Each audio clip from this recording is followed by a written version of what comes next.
सो हम मैकेनिक्स का हम यूनिट 4 करने जा रहे हैं आज। उसका नाम है gravitation and central force motion. सबसे पहले हमारे पास आता है अभी न्यूटन लॉ ऑफ ग्रेविटेशन क्या होता है। न्यूटन लॉ ऑफ ग्रेविटेशन में क्या आता है कि यूनिवर्स में सारे पार्टिकल्स होते हैं, हर एक पार्टिकल एक दूसरे को अट्रैक्ट करता है एक फोर्स के द्वारा। वो फोर्स डायरेक्टली प्रोपोर्शनल होता है उन दोनों बॉडी के मासेस के प्रोडक्ट के, और इन्वर्सली प्रोपोर्शनल होता है उनके बीच के डिस्टेंस के स्क्वायर के। तो हमारे पास ये एक बॉडी है, ये दूसरी बॉडी है, इसका m1 मास है और इसका m2 मास है, इनके बीच का डिस्टेंस है वो है r।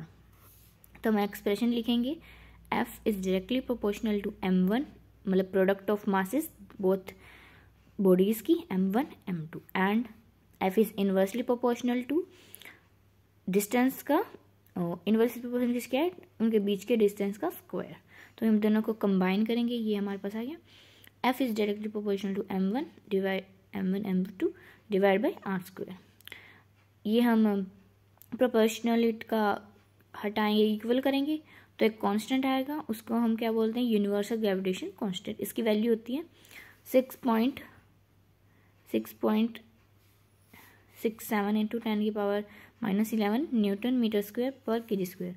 अगर हम इसको ही CGS में लिखें तो क्या आ जाएगा 6.67 इंटू 10⁻⁻8 डायन सेंटीमीटर स्क्वायर ग्राम स्क्वायर।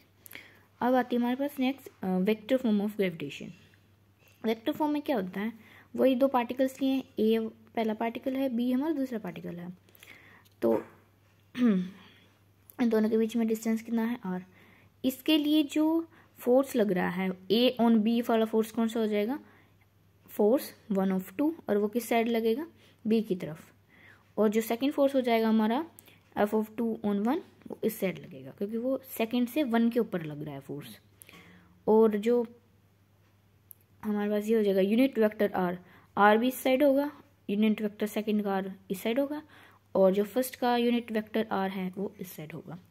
तो हम कह सकते हैं भाई वेक्टर फॉर्म हम लिखेंगे तो फोर्स के ऊपर एरो आ जाएगा और g m1 m2 divide by r square, और r कैप 1/2 क्योंकि 1/2 फोर्स हमने लिया था, और सेकंड वाले में क्या आ जाएगा force 2/1 g m1 m2 divide by r square into में r cap is equal to 2/1।